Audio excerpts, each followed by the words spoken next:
What's up, real MVPs? Welcome in to another edition of MVP Games Live right here on either twitch.tv/MVP vids or on YouTube at MVP Entertainment. My name is Ricky Widmer, and I am joined, as I always am, with my other beautiful co-host, Soapy Muffin. Hola, senors. Soapy, how you doing today? I feel like yesterday I didn't properly ask you how you were doing. Plus, today's a pretty big day because we have breaking news to start off the show even. I'm doing pretty good. I saw your Instagram post. Now I'm a little upset.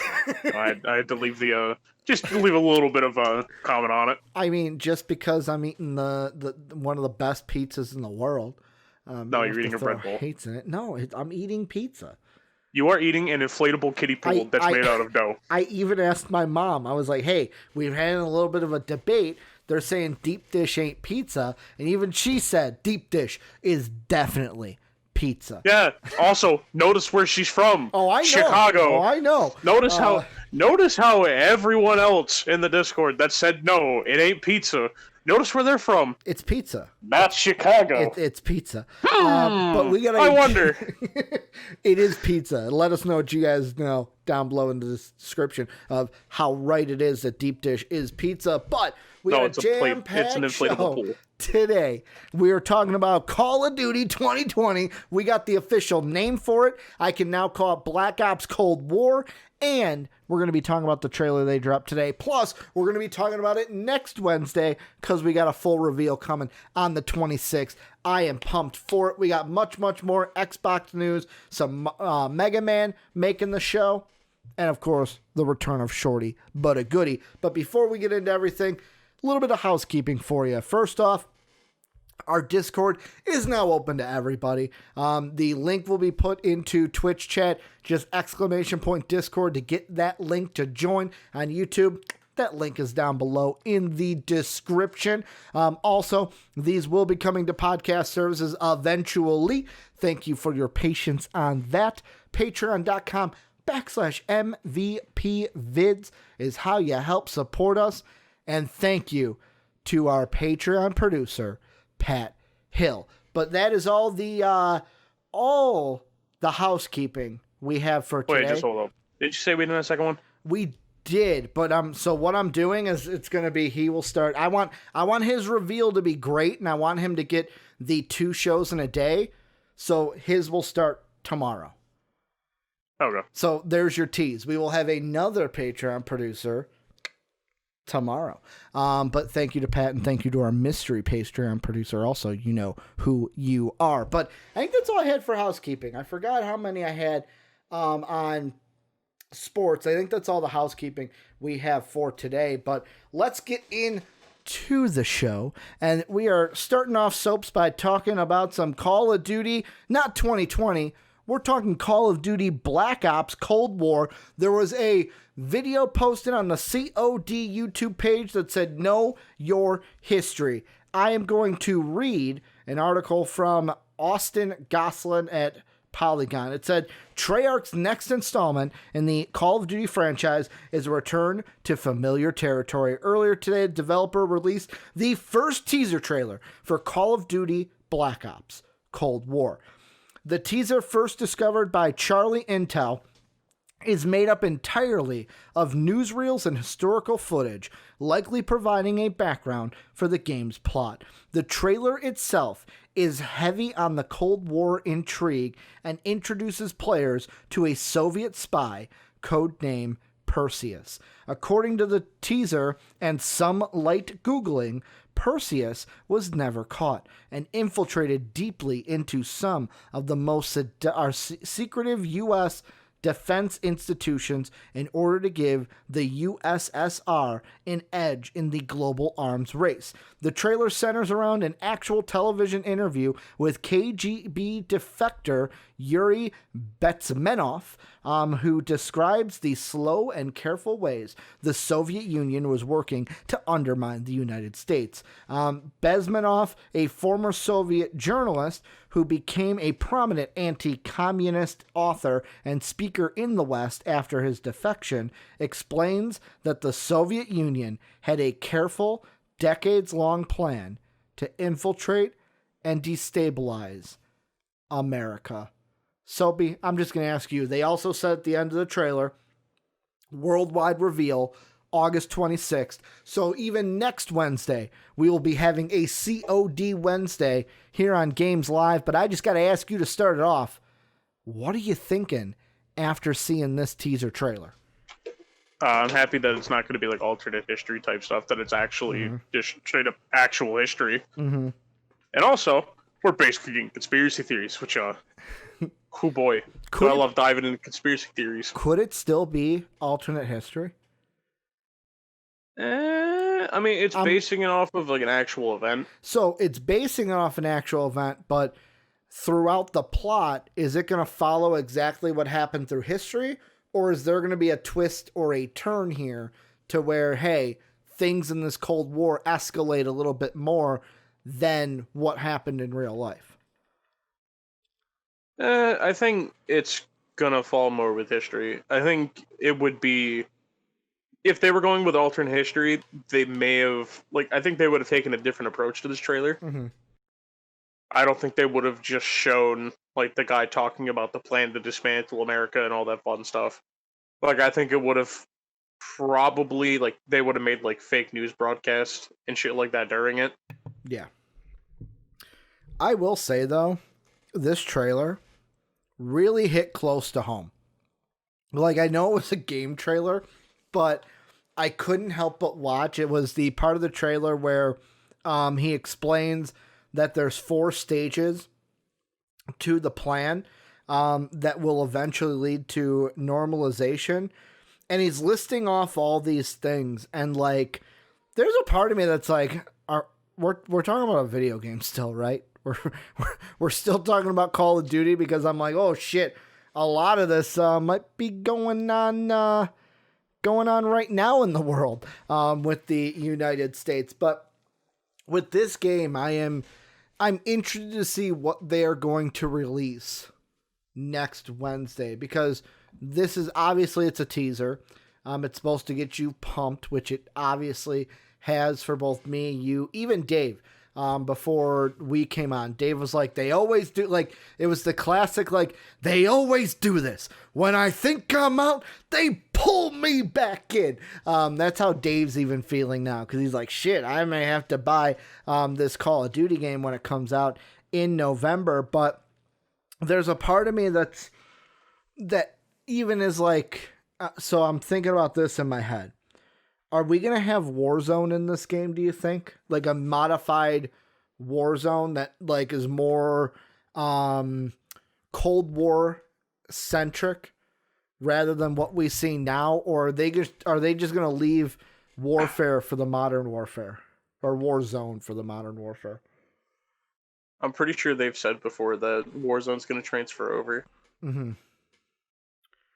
I mean, they'd be stupid not to have it transfer over, right? It's their most popular game mode right now. Yeah, I mean, I also kind of hope... Sorry for yawning, I'm still pretty tired. You good. But, I hope they bring it over. My only worry is that if they bring zombies back, do they somehow try to scavenge that weird fucking story that zombies turned into? Refresh my memory, because I don't think... Are you talking about the one where you play as JFK and... No, not that. Okay. Refresh my memory then, because I don't think I played that one. I think I was out for a year before I came back in for the one that was World War II. Yeah, so the original story of zombies, it's way too fucking complicated. Mm-hmm. And by way too complicated, I mean it spans fucking 3 different games. Yeah. So I'm not trying to explain 3 different games worth of zombie Easter egg. The ending of it, the one you're talking about, the turn that it took. Yeah, they basically travel to a different dimension and fucking do a bunch of weird shit like that. So I don't want them to try to scavenge that or salvage that, because... Could we get Soviet Nazis instead of Nazi zombies? Well, it's the reason why zombies? They call it... Yeah, it was the reason they called it Nazi zombies, because it's based off of a thing of where during World War II, we thought that like Nazis were trying to bring back dead soldiers. I just thought it was because they were Nazis and they were undead. No, That's where it was Smooth based off Brain the Ricky actual- came in. Like, ooh, they're zombies, they're Nazis. Ooh, Nazi zombies. Yeah. But yeah, I think they're probably gonna bring. I hope they bring back zombies because zombies is always a pretty fun game mode. Mm-hmm. But I kind of hope if they want to have another story based thing, kind of move it to a new set of characters. Like as much as I know, like people love like Richtof and Dempsey, Nikolai and Takiao. Like I know as much as people love them, the story is already kind of done. Yeah. So I hope they move on. Mm-hmm. They'll probably find some stupid way to bring them back again. Yeah, and I just like the thing that I'm thinking of that would make it fresh is that maybe you have new characters, so you're playing as a new character. Maybe instead of Nazi zombies, it's more Soviet Nazis, where you could even say like that. Soviet Nazis, huh? Soviet Nazis, basically, to where it's like it's almost like KGB Nazis, where hey, we thought the Nazis were the only ones doing this. They were not. The Soviets were trying to do this as well. And kind of maybe in the story, kind of branch it out to where, holy shit, maybe a lot more nations were trying to do like that. Because it's an interesting, like, bringing back the dead is a very interesting, like topic for either like movies and games and stuff, because it hits a emotion that every person feels. Like when you lose someone or you lose someone that's near and dear to you, it's the first thought you usually have is, man, I wish I could have them back. So it hits an emotion. It's something that, because everyone has probably thought of it once before in their lives, that they could kind of go into this and basically say, hey, we're going to do it with a different flair, to where you've been killing Nazis for a long time. Now you're killing KGB Nazis, and you're going over into this story to kind of infiltrate some secrets of, well, what did the Soviets want with it? And they can maybe tie that into what's going on with the events of the Cold War between the USSR and the United States. I just want to point out, you kept saying Nazi as a substitute for zombie. So that every time you kept saying KGB Nazi, and it's just gonna happen. Roll with it. I caught it the first time, and I was like Soviet Nazis, and I was like, no, I meant Soviet zombies. I think it's because it's got the Z at the end of it, but KGB zombies is what I mean. If I say KGB Nazis, just know I mean KBG Nazis or zombies. KGB zombies. I can't get through my smooth brain today, Soaps. Apparently, dude, only one wrinkle today. No, you got the sports wrinkle. Yeah, I got that sports wrinkle. But do you think it's something like that they could do, like Soviet or KGB zombies? I don't think they're gonna go with that, and the only reason is just because the way that they were already like phrasing the way they were already setting it up before was that it was the whole storyline, or like the whole like timeline begins technically if you go by origins in World War One. Yeah. But like the way that it originally started was like basically either during or right after World War Two. So, and then it just took over the rest of the world. So I don't think they mess with that too much. Like, I wouldn't be surprised if we see more maps, like, placed in Russia or anything like that. Like, we probably get one in, like, the Red Square. Yeah. We probably get one in, I think it's called, like, St. Petersburg now, but I think it used to be called, like, Leningrad or something like that. Like, probably get stuff there. But I don't think they'd, like, reshape it of, like, oh, shit, here we go. Like, here's an actual story. It's like Zombies was always just, hey, you do the Easter egg and you get a story. Good point. And you can piece the Easter eggs together. Yeah, good point. Let's move on, though. We're going into... This was originally going to start the show before we had all the Call of Duty stuff come in. But we're talking about Xbox. We've got 2 Xbox news articles for today. And... the first one is that we have a look now, Soapy, at what the dashboard is going to look like for the Xbox Series X. There's a video on the Xbox YouTube channel, but this is from Tom Warren of The Verge, and this is what he writes. Microsoft is revealing the dashboard and software UI that it plans to use on the Xbox Series X. The software giant is mostly sticking to the same guide and interface that exists on the Xbox One today, but big promises of speed improvements and some new rounded UI elements. With these new dashboard design changes will also be available on the Xbox One. The home section of the upcoming Xbox Series X console should load 50% faster than existing Xbox One consoles. Microsoft has also reduced the footprint of the home screen, the guide, and the store, so they use 40% less memory on the company's next-gen console. These speed improvements also mean that when you're switching between games on an Xbox Series X, the home screen will load a third faster than what exists today. The current Xbox dashboard has been a source of speed problems for what feels like years, but Microsoft has been gradually tweaking the overall UI and UX in recent months ahead of the Series X launch. Soapy, you're the Xbox guy. I'm the PlayStation guy. I'm going to ask you first.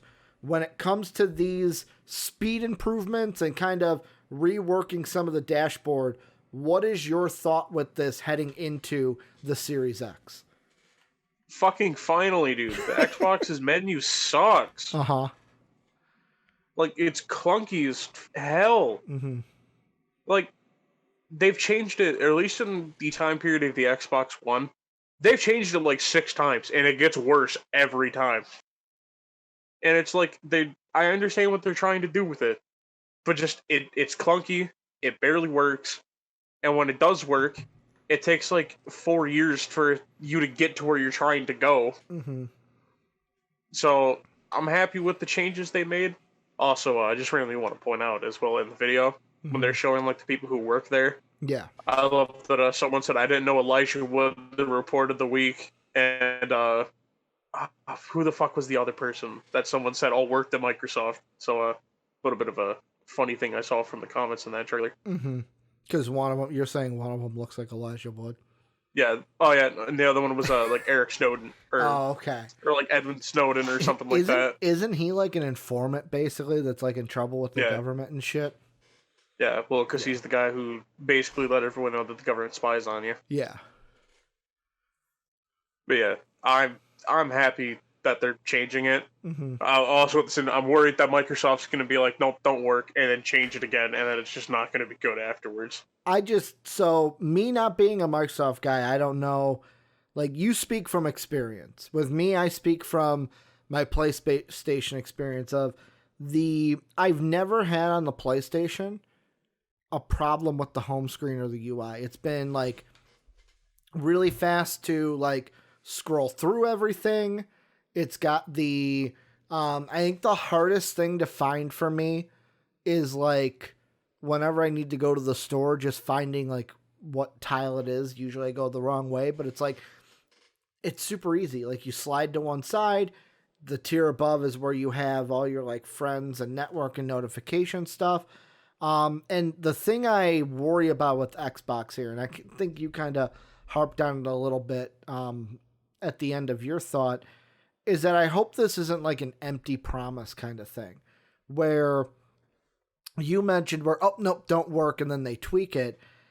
I hope this actually works because like the home screen on a video game console should not be a problem. The main goal of it should be, is it easily accessible? Is everything clear?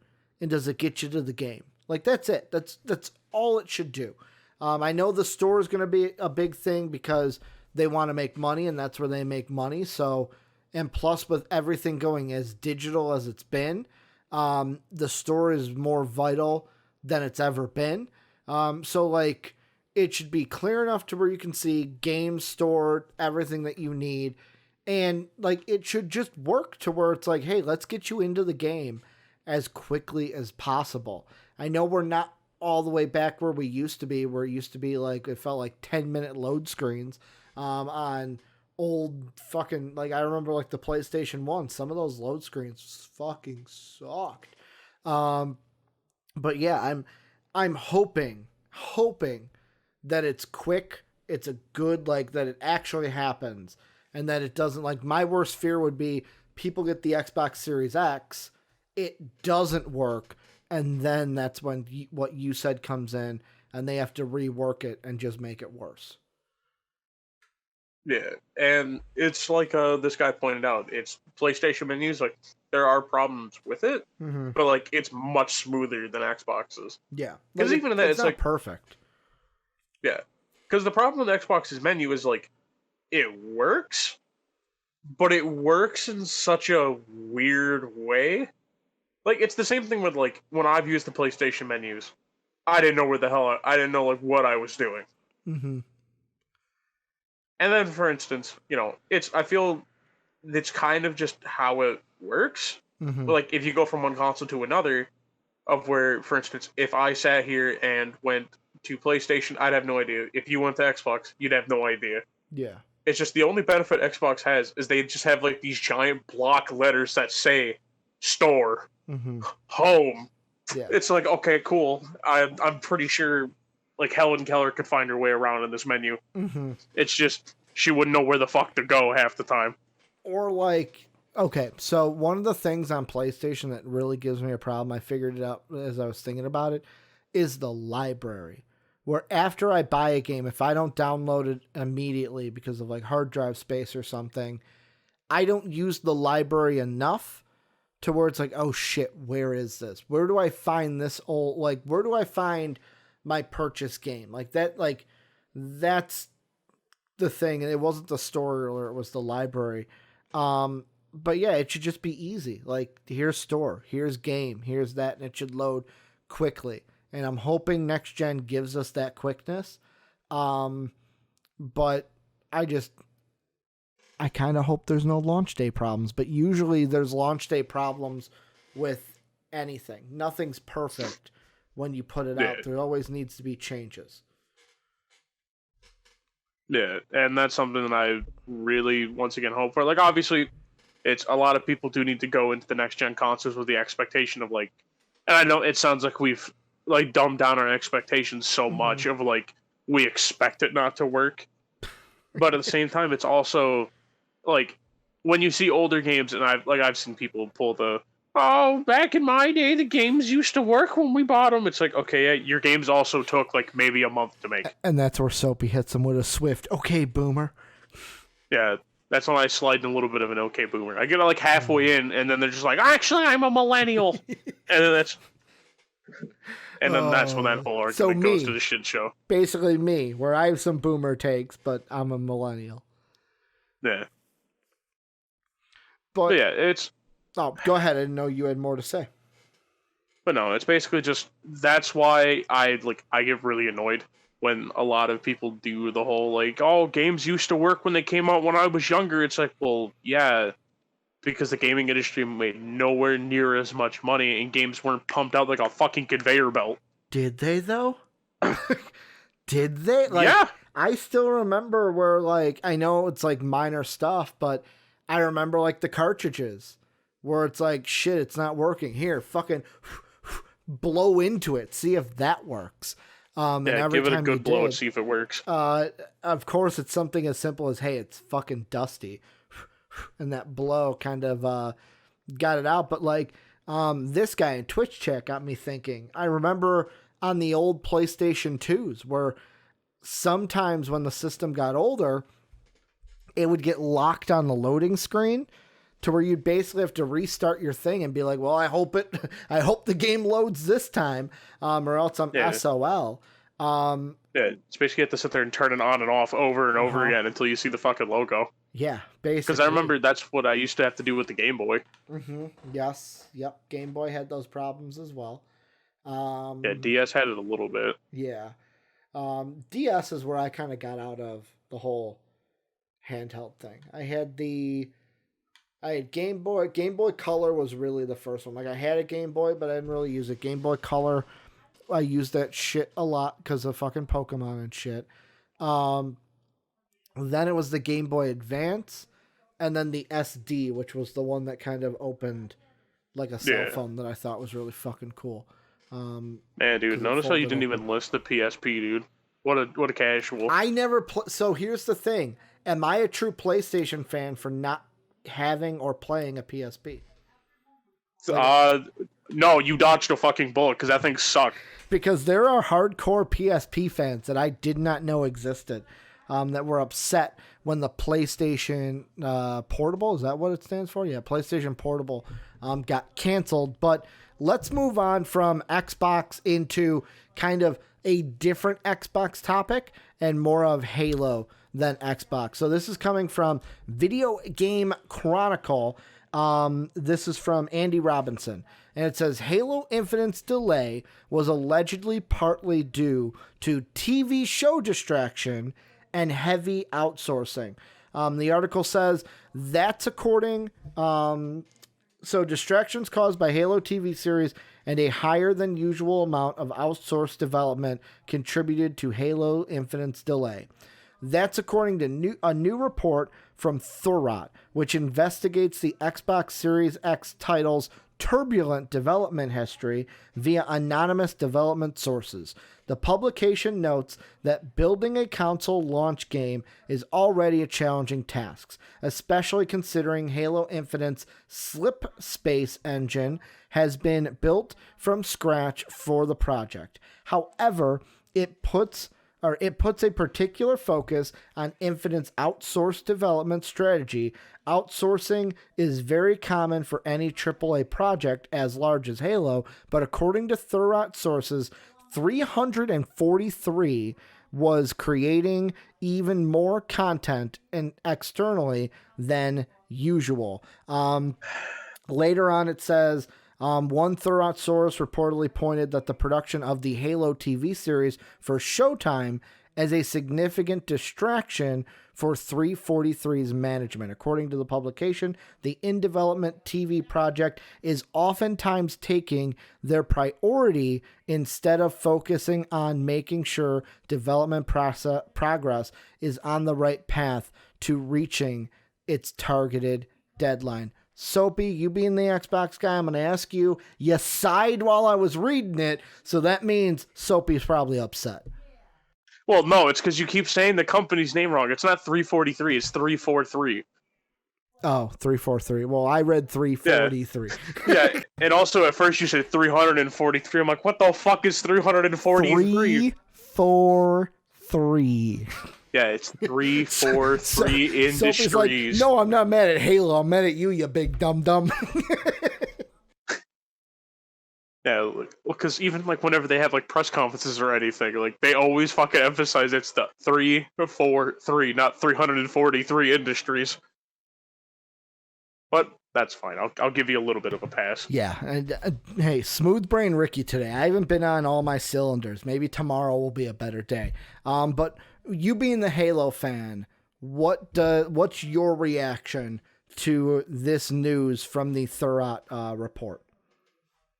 I mean, the outsourcing I'm not really concerned with.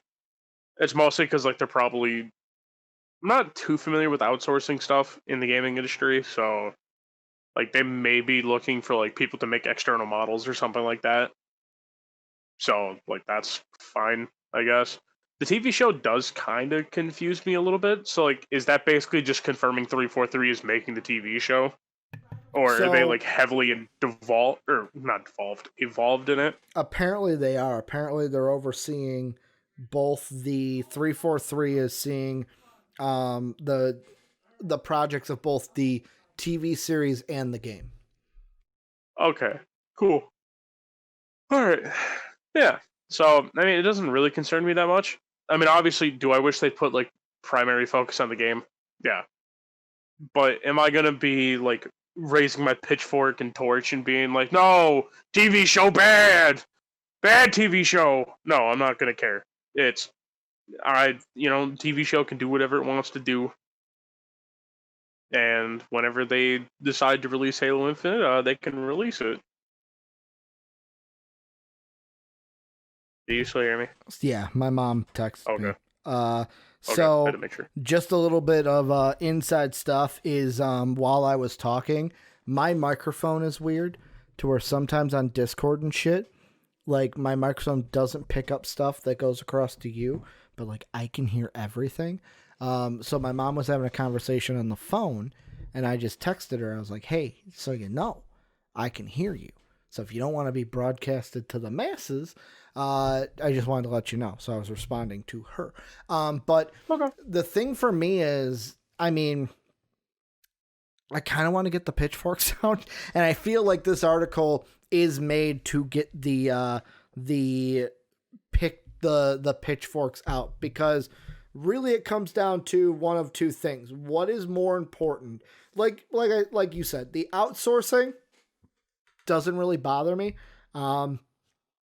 Maybe there's some stuff that we don't know about that's special to this game and the Xbox Series X. Sometimes you have to outsource more than you're used to. So what? Sometimes it happens. But plus with the whole COVID situation, there may be more outsourcing instead of in-house stuff because everyone's at home. Just like Microsoft told us, the reason they were delaying this is because of the COVID stuff, and working on it from home has been more difficult than we thought it would be. But basically, the TV show thing is the thing that kind of irks me. And the reason why it kind of irks me is the fact of like, okay, what's more important to you? The game or the TV show? I know before anyone says anything that money talks.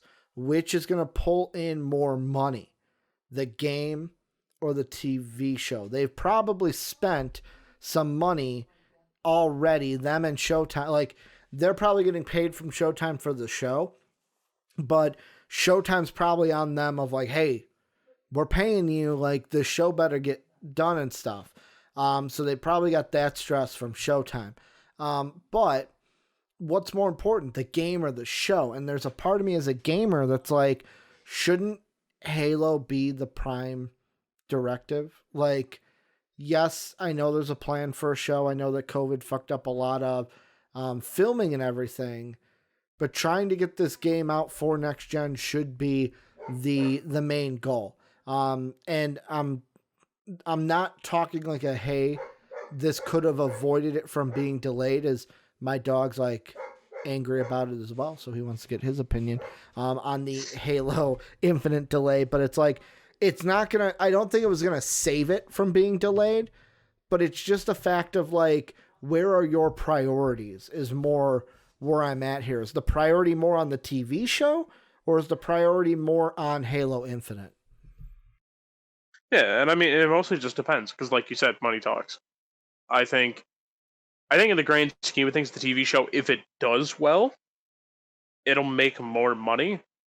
Mostly just because right now it's like, obviously TV's accessible by everybody. Well, unless you don't have TV, because then if you don't, sucks to suck, I guess. Yeah, but even now, like, you could get, like, even if you don't have like AT&T and Comcast, you can get Hulu with live TV. You can get, like, if you're a sports fan, you can get ESPN Plus and still get that, or you can do it illegally and stream through websites. Like, TV is Ricky, more are you encouraging pirating? I'm not encouraging anything. On the live show? I am not encouraging anything. This is not a sponsorship.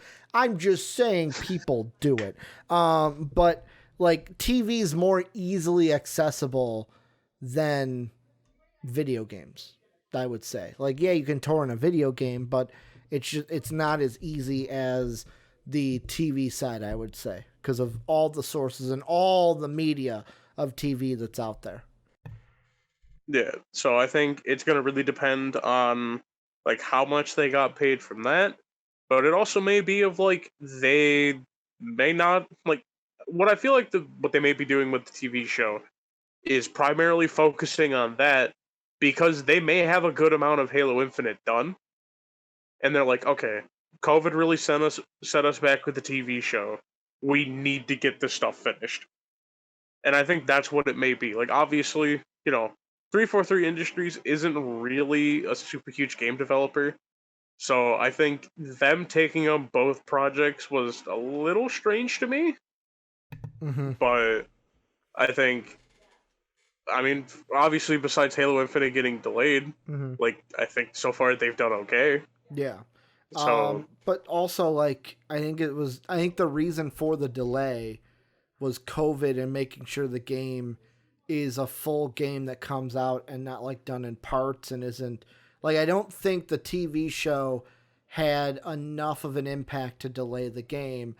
It just, maybe this is like why is management split so much? Like, it hurts, but it's not the main reason why Halo was delayed. yeah. So basically, what you're telling me is this article is telling me and you to go get our pitchfork and torches and march on like, Microsoft. I feel like articles like that are telling you to do that. You know what I'm saying? Like, maybe not telling you to do it, but like the reason why they are made is to get a rise out of people. And there's going to be people because they're fans of the game. Fans are emotional and they want to play the game. And like even Phil Spencer said, we know it sucks. We hate it as much as you. But I don't think it's like the main reason that the game was delayed. But let's move on away from Xbox. This Saturday, Soapy, DC Fandom is coming on. There is breaking news that they have split it into 2 nights now. This Saturday... What is this, WrestleMania? Yeah. This Saturday will be the panels and everything that they have set up, and then they're moving their multiverse thing that was supposed to be like, I think, later in the day or a different thing. They're moving that to a day in September. So it's going to be 2 nights. One's an interactive thing. One is just panels all day about movies and games. But we know for sure that there is an unexpected full reveal of a DC game for Warner Brothers Montreal. We talked about it earlier this week. Go check it out. I think it was 2 days ago on Monday. But there is an article. This one is also from Andy Robinson on Video Game Chronicle. And it says, the latest Gotham Knights tease seemingly points to Batgirl. Here's what the article has to say. Warner Brothers launched a teaser site for the new game reportedly called Gotham Knights earlier this week, leading to an unexpected full reveal at the DC Fandom event on August 22nd. Fans are able to enter codes on the R3DACT, basically redacted with the E's being threes instead of E's, .com website each day leading up to the 22nd, with a new asset seemingly unlocked with each correct entry. A user on Reddit claims to have uncovered the entry codes for all 4 days ahead of time, and when combined, they form a seemingly important piece of evidence, the barcode number for the debut comic book featuring Batgirl. As pointed out by a prominent Twitter fan community, the new Batman game developer, WB Games Montreal, also created the Batgirl DLC for the 2015's Arkham Knight. And the tweet says, so this is from Batman Arkham Videos, shows a picture of the comic book from basically Gotham Knights 43. It says, this may just be a coincidence, but if you put all 3 codes together to unlock 4 teasers on redacted.com, you'll get, and then he says the code, which is an ELAN number for Detective Comics 359, the debut of Batgirl. WB Montreal developed Batgirl's DLC for Arkham Knight. Then they replied to it and said, one of our Discord users, Gydra, noticed the cover is very similar to Batman Gotham Knights number 43. And if you look at the picture, maybe I'll pull it up while you're talking, Soapy. They look almost identical. So the question I have here is this going to be, because we know we think that this is going to be a Court of Owls Batman game. Is this just a tease that Batgirl's going to be in the game? Or could this be a tease that they're not making a Batman game they're making a Batgirl game? See, it's tough because it's one of those things of right now, I think they're in a position of, how do I want to word this?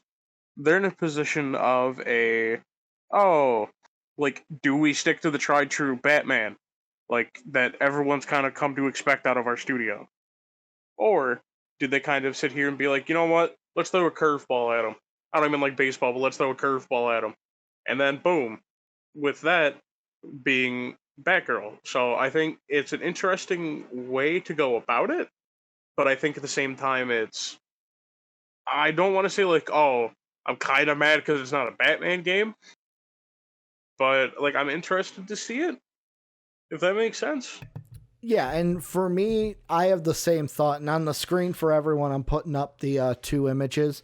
So this is the first one. This is what the original comic, the Detectives comic, looked like. And then this is what the Gotham Knights one looked like. So you can already see that it's the same color scheme.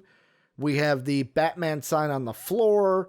Batman and Robin are in similar poses. Batgirl's in a similar pose running. She's also got the red bag to her side. So we can already see right there that is what is going on. And I have the same thought as you of like, I don't want to be mad where it's like, I was promised a Batman game. It would be interesting if they went ahead with the Batgirl Central game, because number one, I have the thought process of, and some people are going to get mad at me for bringing up this question, but if they made a Batman Girl game and not a Batman game, do you think they would sell less copies? That's the first thing I think of. Number two is, it would be kind of cool though to get a Batman type game that's not Batman, because like, yes, people want Batman, but like if it's a good game and it's a Batgirl game, like fuck it, I'm all for it. I'll ask you though, do you think people will be less inclined to buy it because it's Batgirl and not Batman? Like it's not a Batman game. Yeah, I think honestly, I think it would probably sell less, and it's mostly just because Batgirl's not like, she's popular among comic book characters. Mm-hmm. But like for instance, people outside of comics don't really know who Batgirl is. Yeah. It's because I'd probably say like the most infamous thing that people know about Batgirl is the stuff of where it's she got like shot and is like handicapped forever. Yeah, she gets, so that's basically Scarecrow kidnaps her. I believe in that one, like there's one where there's a couple different ones where I think the animated series was where Scarecrow kidnapped her and she fell off a building. But I think in the main one was the Joker shot her, hit her in the spine. And then that's where she became, we saw in Oracle. Yeah, but that was Arkham City, right? That we saw Oracle, so. Where she was at the top of the clock tower. But like that's how she becomes Oracle after that gunshot wound. But the thing I did some super sleuthing today, Soapy, to put on my own cowl. I have one downstairs. I should get it and wear it for a show. I put on my own Batman detective mask today and did some super sleuthing. And there's a comic book crossover that was put out by DC in 2012 called Batman Night of Owls. And this spanned over a couple different comic series. You had Batgirl number 9, Batman 1 through 12, Batman Dark Knight, Batman and Robin, Batwing, Birds of Prey, Catwoman, Nightwing, Red Hood and the Outlaws. Like, this was a full Court of Owls kind of thing. And for the Batgirl comic, so Batgirl 9, in that one, Barbara is, and this is spoilers for it if you have not read it. In Batgirl, Barbara is racing to stop one of the court's talons from killing her father, Commissioner Gordon, due to his place in the power structure of Gotham that the court is attempting to dismantle. So there's a part of me that goes, are they going to do like a Court of Owls story with Batgirl, or is this just a tease of like, hey, this is not just going to be a Batman game. You are not going to be playing as Batman the whole way. Are they going to do something where this is like Night of Owls, but in a game where throughout the story, you may play as Batman, you're going to play as Robin, you're going to play as Batgirl, you're going to play as Nightwing, you're going to play as Red Hood. You're going to basically play the entire Bat family as you go through this story where the main villain and the main kind of criminal is the Court of Owls and their kind of corruption that they're putting and sleuthing into Gotham. Yeah, I think that's a very reasonable thing. The only thing that I kind of wonder then, do you keep the character progression that they've started putting in the Batman games? Because if so, like, okay, for instance, like you can upgrade it to where, like, I think it was Arkham City, I think it is what it was. You could buy like the upgrades of like, oh, you take less damage from like melee attacks. Mm-hmm. Or like, oh, you take less damage from bullets. Like, do you still keep something like that? You can. Or, yeah, but the only problem is then, though, like, do you have it for each separate character, or is it just a universal thing? I think you do it like what we've seen, like the Avengers did it, where you can, I don't know if it's the same amount of points, or, so I would say you get different currency depending on who you're playing as. And it's not something of like, oh, you get to pick or choose. It's like, no, for this part of the story, you are Batgirl. And the points you earn, you can then unlock things for Batgirl. Because Batgirl is going to play a little bit different than Batman. Batman's obviously going to play a little bit different than Robin or Nightwing. And obviously, if you're playing as Red Hood, because I only put him because he was in the crossover event, obviously he's going to be even more different. So, like, each character has its own play style. They would then need their own set of upgrades because Batman's upgrades aren't going to match. Like, some may cross over, but it's not going to be exact molds for Batgirl and Robin compared to Batman. Yeah, so that's why I kind of have like that wonder with that. I mean, otherwise, if you get to play as all of them, I mean, dude, sure, I'm down. Yeah, I want to play as Nightwing. Yeah, I just don't want it to where it was like I know in Arkham City they tried to do the thing with like, oh, you get to play as Catwoman, and that was cool. But then there was some where you got to like pick one, and then it was like with Robin, it was like more of a skin, and you only got to play as him as Nightwing in the fighting modes, and it's like, but I didn't want to play those. Like, I want a Batman game where I get to play as multiple Batman characters. Batman's the main one, but I want to play as Batgirl in the story. I want to play as Robin because it gives you, like, I like those stories. The ones like, I know there's some games like God of War where it's like, yes, I expect to be Kratos the whole way through. But there's some games, like I take a look at Last of Us 1, where depending on where you are in the story, sometimes you got to play as Joel, sometimes you got to play as Ellie, depending on where they were in the story and what happened with everything. So I think it would be really cool for that, and I cannot wait to see what we get on Saturday. Any final thoughts on that before we move on, Soaps? Not any that I didn't already have. Soapy's like, oh man, can we end this? I am tie. Not much to go though, Soaps.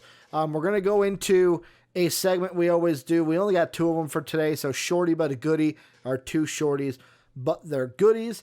Soapy, the first one is that Tony Hawk, this is from Jordan Olamont at IGN. Datamined files for Tony Hawk Pro Skater 1 and 2 demo seems to confirm some of the finals game's secret characters, including an unexpected celebrity. So I will say now, if you don't want anything spoiled about who the secret characters are, there will be a timestamp down below. If you're on Twitch, you can just mute it, and I'll basically give you the thumbs up on Twitch when I've moved on. What if I don't want to hear spoilers? Do you not want to? Then I won't bring it up if you don't want to. I mean, I don't care. Oh, okay. I thought you were serious. Like, are you serious or are you... No. Not serious. Okay. I was like, shit, if Soapy don't want to hear it, then I ain't gonna fucking even bring it up. So on Twitch right now, muted if you don't want to hear it. There's a timestamp down below if you're on YouTube. So I'll give you a second if you want to mute. All right, I've given you enough time. So data miners have seemingly discovered a secret character in the files of Tony Hawk Pro Skater Remake demo, who appears to be a very serious gray alien. That likely confirms the return of the classic Roswell level from Tony Hawk games in the past. A fact backed up by the fact that videos of a fully unlocked warehouse level, which all the goals made achievable, include what seems to be a miniature alien doll collectible. The other one is posted on Reddit. Images of the character Officer Dick have been found in game files, with the face model now seemingly based on Jack Black.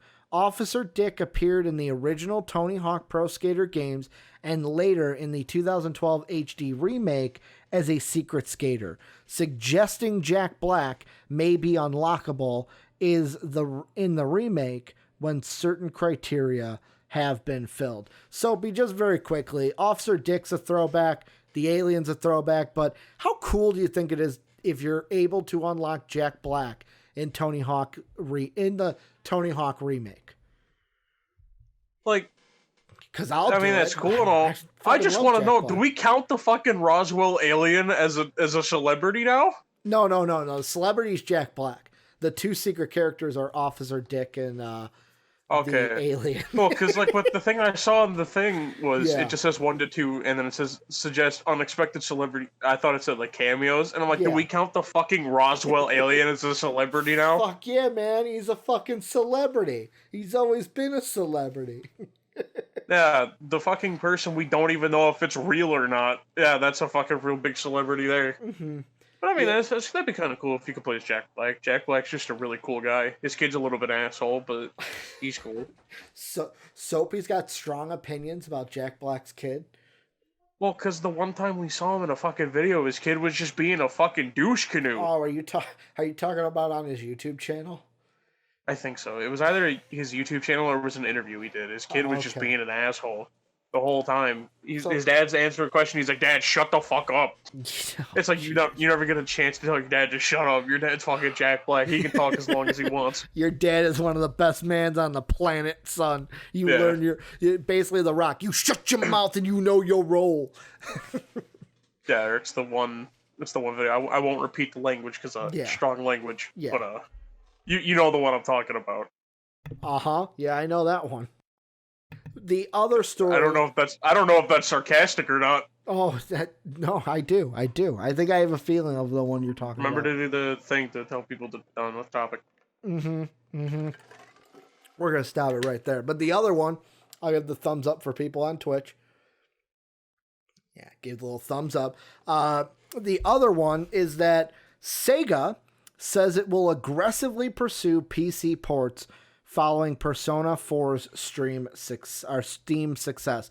As reported by other network colleagues at GameIndustry.biz, video games were the only plus point in Sega's latest Q1 financial results, as its other divisions struggled during the pandemic. Persona 4 Golden on Steam was specifically highlighted as a key success by the publisher, which sales of the PC version said to be significantly higher than expected. The title released in Steam on June was previously only available on PS Vita. This is from Sega themselves. Going forward, we intend on aggressively promote the porting of previously launched titles to Steam and other new platforms. So, Soapy, this is just a little shorty. If you love Sega games, they're like, damn, I wish they were on Steam. Well, guess what? In the future, Sega games are going to be coming to Steam. So that just means more people can play them, even if they don't have a PlayStation or an Xbox or a Switch. No, that's cool and all, but can I just point out that whenever they said the video games was the only positive for their quarter one. Mm-hmm. Can we point out? I'm going to be brutally honest. I didn't even know Sega was still a company anymore. No, they are. So, They're just not making like consoles. They're making games because like there's some games that I'll play. Most of them are like Nintendo games where it's like, oh shit, Sega made this? Cool. Yeah, they're still a company. Like, it just fucking blows my mind every time I see it. Mm-hmm. Because all I remember was, like, basically I heard for, like, fucking 15 years, like, Sega's done for her. They're done. They're like a cockroach. They just won't go away. Mm-hmm. So, just wanted to throw that in there. Shorty But A Goodie. Sega games coming to Steam. And the last thing, I don't know how long this is going to take. Might be a short topic, but I wanted to throw it out there because this is a stem off of a topic we did on a past Games Live where we talked about games that we would like to see as movie adaptations. You remember that topic, Soapy? Yeah, and how 90% of mine were Star Wars. Soapy's like, I remember it. I brought it up. Yeah, that's my topic. So there's an article today on Polygon about Mega Man and a Mega Man movie. This is from Polygon Entertainment editor Matt Patches, which is a baller name, by the way. Matt Patches recently spoke with Tomlin to talk about Project Power and, of course, the Mega Man movie. Polygon, how did you approach making Mega Man functional as a movie character? Tomlin, I think the same way with any other character, you treat him like he's a real person. I was brought into that later in the process because Harry and Ariel, who directed Project Power, are also directing the Mega Man movie. And they had been working on it for a while, and we just had such a good time working on Project Power together that they decided to be kind enough to continue to party in the other universe. My way into it was always what is a compelling story, and what is the real soul of that character. We all kind of know him as this cartoonish blue bomber who jump and shoot man. And to kind of go beyond that and knowing that, okay, visually it's going to be a certain thing that is going to please the video game fan, but you know what is the story at the center. They're like, what is it that this character can really go through? It'll be universal and primal and emotional, and everybody can kind of relate to. So I'm really excited about the script. I'm really excited about what guys are going to do with the movie, and hopefully there'll be some news about it soon. And the second question they asked about Sonic, will it be a kids movie? He said, it's not going to be a kids movie, but it's not going to really be like a rated R movie. Soapy, thing I want to ask you, because I had a thought while reading this, is basically, here's my pitch for the Mega Man movie, and more of like a prediction for the movie. So you know how he says make him a real person? I almost had a Pinocchio-like thought with this, where you make it like the Sonic movie, where it was like Sonic in our world. Like Sonic wasn't in a cartoonish world. He was in the real world with real actors. You do that too.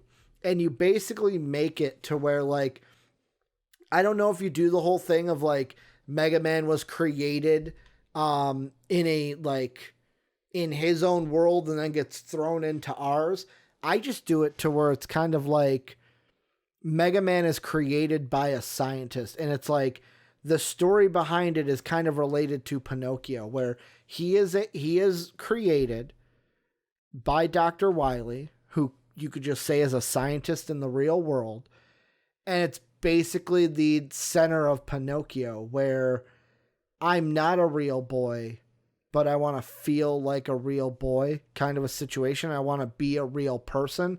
That's the story I think they do. Now, is there more into that I'm glossing over? Yes. But like that to me is like when he says make him a real person, that was my thought. That's how you make the Blue Bomber. That's how you make Mega Man a real person in the movie. Am I wrong? Am I crazy? What are your thoughts? I mean, I guess that's probably how you go about it. Sorry if I don't seem like interested in this one at all. Mega Man's more me than it is you. I know this. I'm more of a Mega Man super fan. Yeah, I'm trying to figure out how to like piece together the fact of like I don't know jack diddly shit about Mega Man besides that he's blue and jumps around and shoots things. Well, and see, even with that, like, let's say that knowledge. So, like, for someone like you to go see, like, what would you need if you are that person? What do you need from a Mega Man movie if all you know is that he's blue and he jump and shoots? He's jump and shoot man. Simple. It has to be in the style of the Burger King sneak game. Oh, how are you putting it in the style of the Burger King sneak game? No, that's not topic we're not getting into. I'm going down that rabbit hole. God damn it. You know, we were going to keep... Like, I just brought that up for shits and giggles so I can contribute, but, he brought it up to annoy Sean. Yeah. You know, just have them sneak around, you know. I don't know if robots eat anything, but if they do, you know, sneak some food to them, probably like squeeze some oil on them. Yeah, do robots drink motor oil? Is that a thing? Yeah, just what does he bring, like a fucking like a squirt bottle of motor oil and just kind of like squirt it into their mouth? Mm-hmm. Yeah, I mean, you know, it's just whatever he wants to do. For me, like I said, this was something I want to throw in there because I love Mega Man. But I can't wait for a movie like this. I hope it's as successful as Sonic, but that's kind of what I would do is kind of make Wily a real scientist, make him a robot created by Wily, and then boom, there you go. He's in the real world. It's kind of got a Pinocchio aspect to it where he wants to feel like a real boy, a real person.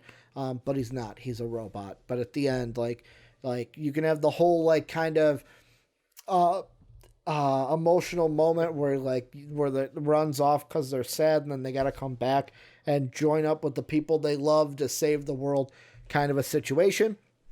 And then at the end, you can say, bada bing, bada boom, there's Zero. He's going to be in the next movie. But Soapy, that's going to do it for Games Live today for August 19th. I want to thank you for obviously doing the show with me. I want to thank you guys out there for watching and listening. Don't forget, join the Discord. Link down below in the description, or as Soapy beat Sean to the punch and put it in the Twitch chat right now.